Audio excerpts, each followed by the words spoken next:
Hello friends, मैं हूं आपका दोस्त CA Shiv Kumar Sharma and welcome to our channel expert advice by CA. आज का जो हमारा टॉपिक है वो है एमएसएमई सेक्टर से रिलेटेड, जिसके अंदर जो है हम आज बात करेंगे उद्यम आधार से रिलेटेड और एमएसएमई समाधान से रिलेटेड। कैसे जो है आप इन दोनों का बेनिफिट उठा सकते हैं और कैसे जो है ये एमएसएमई सेक्टर के अंदर कैश फ्लो को जो है रेगुलराइज करने में आपकी हेल्प कर सकता है। तो सबसे पहले बात करते हैं कि उद्यम आधार क्या होता है। उद्यम आधार जो है एमएसएमई की जो मिनिस्ट्री है, उन्होंने एक पोर्टल लॉन्च किया हुआ है जिसके अंदर उन्होंने कहा है कि जो भी एमएसएमई की डेफिनेशन के अंदर कवर होती हैं एंटरप्राइजेज, उनको जो है ऑनलाइन रजिस्ट्रेशन कराना है उद्योग आधार की वेबसाइट के ऊपर, जिसमें अगर आप रजिस्ट्रेशन करवाते हैं तो उसके बाद जो है आपको एक यूएएन नंबर मिलता है, जिसको जो है आपको अपने इन्वॉइसेस वगैरह पे मेंशन करना है, जिससे कि जो है आपको सामने वाले को ये बता पाएँ कि आप जो है उद्योग आधार के अंदर रजिस्टर्ड हैं, आप एमएसएमई एक्ट के अंदर जो है वो कवर होते हैं। तो इस रजिस्ट्रेशन को करने के लिए जो है सबसे पहले आपके पास पैन नंबर होना चाहिए, आधार नंबर होना चाहिए और आधार के अंदर आपका जो है मोबाइल नंबर ज़रूर रजिस्टर होना चाहिए। इसके बाद जो है आपके पास एक बैंक अकाउंट होना चाहिए जिसकी डिटेल जो है आप एमएसएमई का रजिस्ट्रेशन अपना उद्यम आधार का रजिस्ट्रेशन कराते टाइम जो है वो दे सकें। इसके अलावा जो है अगर आपके पास जीएसटी का रजिस्ट्रेशन है तो जीएसटी के सर्टिफिकेट चाहिएगा। और इसके अलावा जो है आपने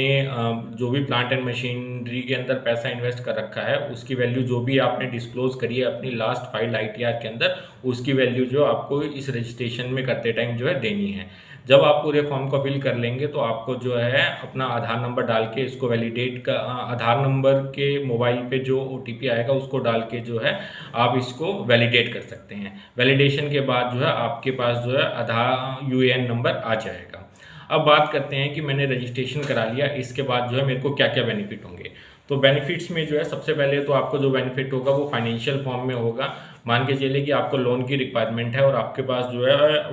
आधार नंबर है, उद्योग आधार नंबर है, तो आप जो है बैंक में जाएंगे तो आपको अपना उद्योग आधार नंबर लगाएंगे तो आपको जो है मुद्रा लोन्स या कोई भी लोन लेने में जो है आपको आसानी होगी। और बैंक्स जो है आपके ऊपर जो इंटरेस्ट भी जो लगाएंगे वो भी एक कंसेशन रेट पे लगाएंगे, जो कि एक नॉर्मल इंटरप्राइजेज और आपको जो मिलेगा लोन उनके इंटरेस्ट रेट में फ़र्क रहेगा, चाहे तो कुछ भी हो लेकिन फ़र्क ज़रूर रहेगा।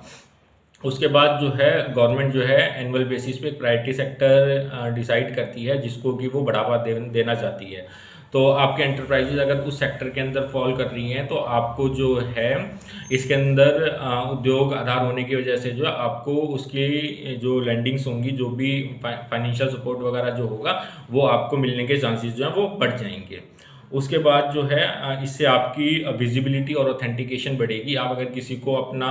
उद्यम आधार नंबर देते हैं तो वो गवर्नमेंट की वेबसाइट पे जो है अपना आपका उद्यम आधार नंबर डाल के जो है डिटेल्स आपकी वेरीफाई कर सकता है। इससे जो है सामने वाले के अंदर कॉन्फिडेंस आता है कि ये जो पार्टी है वो जेन्युइन है और उससे जो आपका बिजनेस भी ग्रो हो सकता है। उसके बाद जो है गवर्नमेंट जो अपने टेंडर्स निकालती है, अपने उनको जो भी रिक्वायरमेंट्स होती है अपने ऑफिस को चलाने के लिए, तो उसके लिए जो भी टेंडर्स वगैरह जो निकालते हैं उसमें जो एमएसएमई रजिस्टर्ड एंटरप्राइजेज होती हैं, यानी कि जो उद्यम आधार रजिस्टर्ड एंटरप्राइजेज होते हैं, उनको प्रायोरिटी दी जाती है। माल जो है उन्हीं से परचेज किया जाता है। उसके बाद जो है अगर आप गवर्नमेंट टेंडर्स के वो फाइल करते हैं तो उस टाइम जो आपको एक अर्नेस्ट मनी अमाउंट देना होता है, यानी कि सिक्योरिटी डिपॉजिट अमाउंट देना होता है। लेकिन अगर आप उद्योग आधार के अंदर रजिस्टर्ड हैं तो आपको जो है अर्नेस्ट मनी देने की कोई भी रिक्वायरमेंट नहीं है। उसके बाद जो है प्रोटेक्शन अगेंस्ट डिलेड पेमेंट रहता है, जिसकी बात हम आगे वीडियो में भी करेंगे कि अगर कोई एंटरप्राइजेज आपका जो है पेमेंट डिले करती है 45 से डेज से ज़्यादा, तो उस केस में आप किस तरीके से इसका बेनिफिट कर सकते हैं, इस टॉपिक को हम अभी आगे वीडियो में कवर करेंगे। उसके बाद जो है अगर आप उद्यम आधार में रजिस्टर्ड हैं और अपना ट्रेडमार्क या पेटेंट के लिए जाते हैं तो उस केस में जो फीस है आपको उसके अंदर भी कंसेशन मिलेगा। तो ये तो बेनिफिट्स हो गए आपके उद्यम आधार के। अब मैंने उद्यम आधार में रजिस्ट्रेशन करा लिया, बात ये उठती है कि मैं उद्यम आधार का बेनिफिट कैसे ले सकता हूँ। कुछ बेनिफिट्स मैंने आपको ऑलरेडी बता दिए हैं। नेक्स्ट जो बेनिफिट्स होंगे उस केस में जो है आपको हम बात करेंगे एमएसएमई समाधान की। एमएसएमई समाधान जो वो मिनिस्ट्री ने डिपार्टमेंट बनाया हुआ है, जिसके अंदर अगर आपकी पेमेंट 45 डेज में नहीं आती है और आपके अपने डेटर्स के साथ डिस्प्यूट हो गया है, आपकी पेमेंट नहीं आ रही है, तो उस केस में जो है आप कंप्लेन कर सकते हैं मिनिस्ट्री के अंदर कि मेरे को इस पर्सन से पेमेंट लेनी थी और मेरी पेमेंट जो है डिले नहीं कर रहे हैं। उस कंप्लेन को करने के लिए सबसे प्राइमरी डॉक्यूमेंट है कि आपने जिस दिन पेमेंट करी है उस दिन आप उद्यम आधार के अंदर रजिस्टर्ड होने चाहिए और वो कंटिन्यूस होना चाहिए जिस दिन भी आप जो है कंप्लेन कर रहे हैं।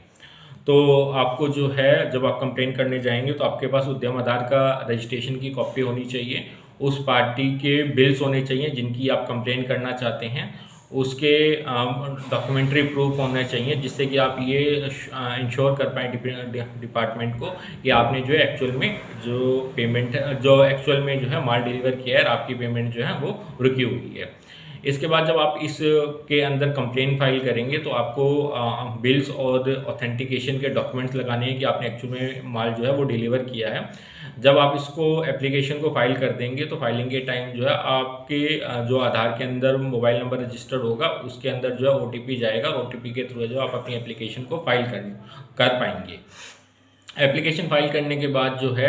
आगे की जो प्रोसीडिंग्स है वो डिपार्टमेंट को करनी है। जैसे ही आप एप्लीकेशन फाइल करेंगे तो आपने जो मेल आईडी और मोबाइल नंबर सामने वाले डेटर का दिया होगा उनके पास जो है डिपार्टमेंट की तरफ से मेल भेजी जाएगी कि आपके अगेंस्ट जो है कंप्लेन आई है और आप इसको जो है सॉर्ट आउट करें, सामने वाले के साथ रिकनसाइल करें।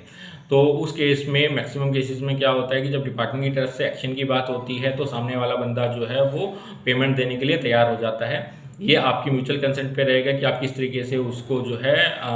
सेटअप कर रहे हैं। जब आपकी सेटलमेंट हो जाती है